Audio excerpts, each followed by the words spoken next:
Hello everyone, welcome back to our channel trendy ideas. ఈరోజు morning 6 to 8 ఈ టైంలో నా స్కెడ్యూల్ ఎలా ఉందో మీకు చూపించబోతున్నాను. స్కిప్ చేయకుండా చూడండి. ఇది ఒక చిన్నపాటి వ్లాగ్ లాంటిది. ఇంకా లేట్ ఎందుకు, వీడియోలోకి వెళ్ళిపోదామా? హాయ్, హలో, నమస్తే. ఎలా ఉన్నారు మీరు? నేనైతే చాలా బాగున్నాను. మీరు ఎలా ఉన్నారనేది కామెంట్ సెక్షన్లో కామెంట్ చేయండి.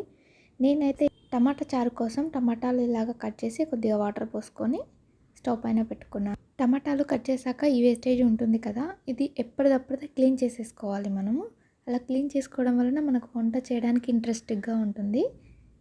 ఇప్పుడు పక్కన స్టవ్ ఖాళీగా ఉంది అనేసి అక్కడ వాటర్ని బాయిల్ చేయడానికని ఒక బౌల్లో వాటర్ తీసుకొని స్టవ్ పైన పెట్టుకున్నాను.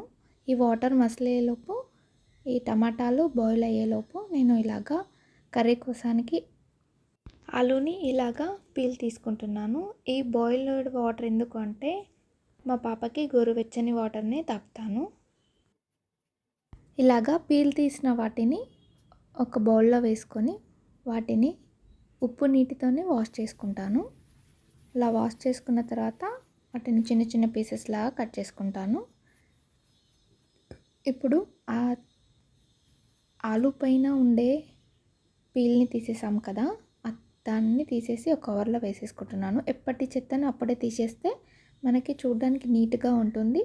వంట చేసే టైంలో ఎంతమంది ఇలాగ చేస్తారో నా కామెంట్ సెక్షన్లో కామెంట్ చేయండి.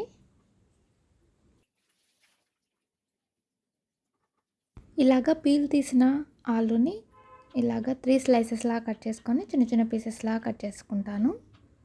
ఇలా చేయడం వలన చిన్న చిన్న పీసెస్గా అవుతుంది. ఒకటేసారి పెద్ద పీసెస్ లాగా కట్ చేస్తే ఉడకడం చాలా కష్టం అవుతుంది. అలాగే ఆనియన్స్ కూడా కట్ చేసి పెట్టుకున్నాను కర్రీ కోసం.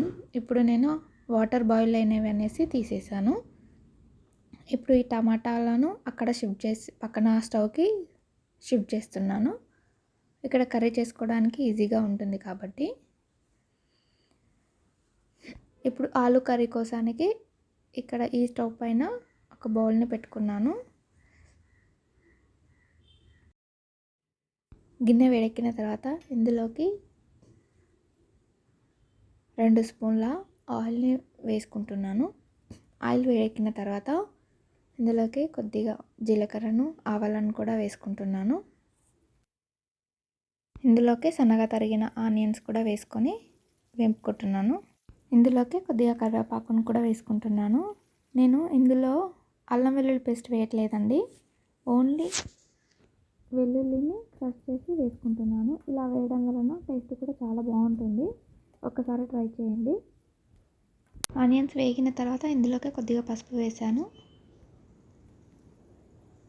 ఇలాగా ఒకసారి కలుపుకొని ఆనియన్స్ ఈ విధంగా వేగినప్పుడు మనం ఆలూని వేసుకోవాలి.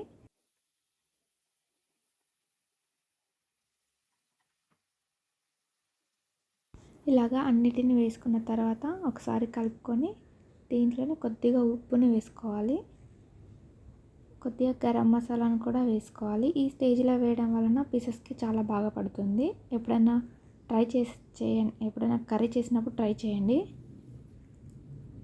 దీనిపైన కొద్దిగా కరివేపాకును కూడా వేసుకొని ఒకసారి కలుపుకొని మూత పెట్టుకోవాలి. ఆలు కొద్దిగా మగ్గిన తర్వాత ఇందులోకి కొద్దిగా టమాటా ముక్కలను కూడా వేసుకున్నాను. ఇవి ఒకసారి కలుపుకొని మూత పెట్టుకున్నాను. ఇప్పుడు పక్కన స్టవ్లో టమాటాలు ఉడికిపోయాయి. వాటిని దించేసి నేను మా పాప కోసానికి డ్రై ఫ్రూట్స్తో ఉప్మా చేస్తున్నాను. కొద్దిగా ఆయిల్ వేసుకున్నాను. ఆయిల్ వేడెక్కిన తర్వాత ఇందులోకి కొద్దిగా జీలకర్రను కూడా వేసుకున్నాను.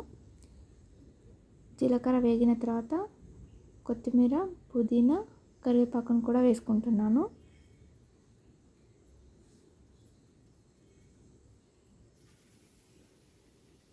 అవన్నీ వేగిన తర్వాత దానిలోకి ఒక 1.5 గ్లాస్ వాటర్ యాడ్ చేస్తున్నాను. వాటర్ బాయిల్ అయ్యేలోపు కర్రీ ఉడికిందో లేదో చూద్దాం.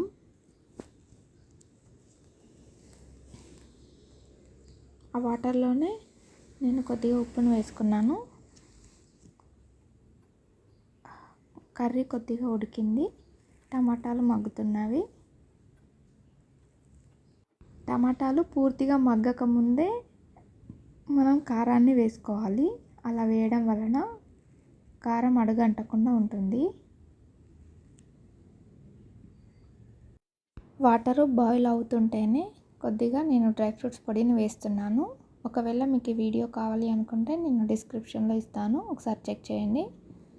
ఇలాగా చిన్నపిల్లలకి, మా పాపకి 1.5 year ఉంటుందండి. ఇలాగా చిన్నపిల్లలకి డ్రై ఫ్రూట్స్తో ఉప్మా చేసి పెడితే చాలా టేస్టీగా ఉంటుంది, వాళ్ళు హెల్తీగా కూడా ఉంటారు. ఇప్పుడు వాటర్ బాయిల్ అవుతున్నాయి కాబట్టి వాటర్ అనేది పూర్తిగా బాయిల్ అయిన తర్వాత ఒక టీ గ్లాసుడు సన్న రవ్వని వేసుకుంటున్నాను, ఉప్మా రవ్వ. అది పూర్తిగా కలుపుకోవాలి, ఎందుకంటే గడ్డలు కడుతూ ఉంటుంది. గడ్డలు కడితే చిన్నపిల్లలు తినలేరు కాబట్టి కలుపుతూ ఉండాలి కలిసేదాకా. ఆ ఉప్మా అయ్యేలోపు ఇందులోకి కర్రీలోకి కొద్దిగా వాటర్ని పోసుకొని ఉడికించుకోవాలి. గ్రేవీగా రావాలి అనుకుంటే కొద్దిగా వాటర్ ఎక్కువ పోసుకొని కలుపుకోవాలి. ఇంకా ఒకసారి కలుపుకొని మూత పెట్టుకొని ఉడికించుకోవాలి. ఇప్పుడు మా పాపకి ఉప్మా రెడీ అయిపోయింది. ఇప్పుడు మాకు టిఫిన్ కోసానికి దొడ్డు రవ్వతో ఉప్మా చేస్తున్నాను.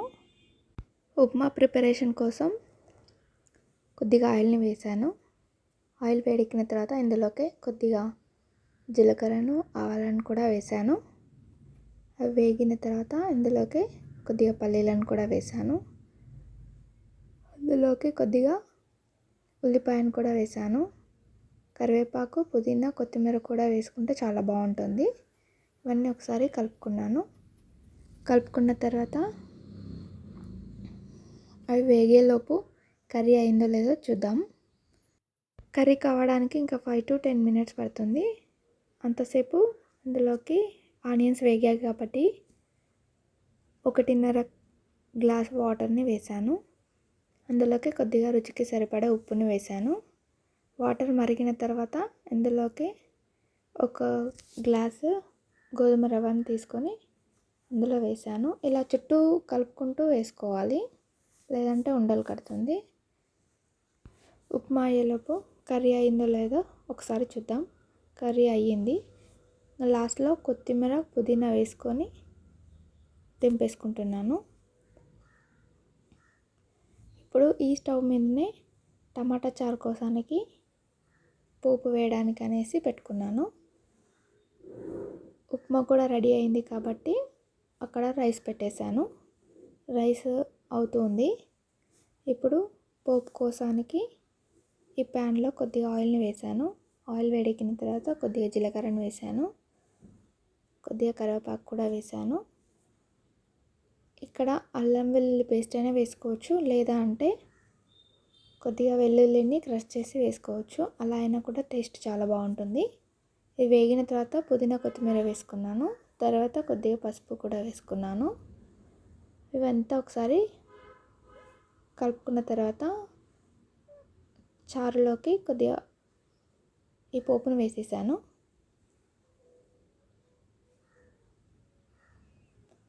ఇలాగ కొద్దిగా చారుని వేసేసి కలిపేసి చారులో వేసేసాను. చారు ఆల్మోస్ట్ అయిపోయింది. కొద్దిగా మసిలేంత వరకు ఉంచుకోవాలి. ఇందులోకి కొద్దిగా కారాన్ని వేసుకున్నాను, కొద్దిగా ఉప్పును కూడా వేసుకున్నాను. ఇక్కడ ధనియా పొడి కూడా వేసుకోవచ్చు, నేను వేయలేదు. ఆల్మోస్ట్ నా వంట పని కూడా అయిపోయింది. ఇలాగా చివరిలో నేను ఒక క్లాత్ తీసుకొని స్టవ్ పైన ఏమైనా పడితే తుడుచుకుంటూ ఉంటాను, ఎందుకంటే క్లీన్గా ఉంటేనే ఏదైనా చేయడానికి ఇంట్రెస్ట్ వస్తుంది. చూసారు కదా, ఈ వ్లాగ్ని మీకు నచ్చినట్లయితే లైక్ చేయండి, షేర్ చేయండి, సబ్స్క్రైబ్ చేసుకోండి. మీరు ఇచ్చే ఒక లైక్ నాకు పాజిటివ్ ఎనర్జీని ఇస్తుందండి. ఇలాంటి వీడియోస్ నేను మరిన్ని పెట్టగలను. మీకు నచ్చితే కామెంట్ కూడా పెట్టండి. ముందుగా మరిన్ని ఇలాంటి వీడియోస్ పెట్టాలనుకుంటున్నాను. మీరు కామెంట్ సెక్షన్లో చెప్పండి ఏ విధంగా పెడితే మీకు నచ్చుతుందో. ఈ వీడియో మీకు నచ్చుతుందని భావిస్తున్నాను. Thank you for watching.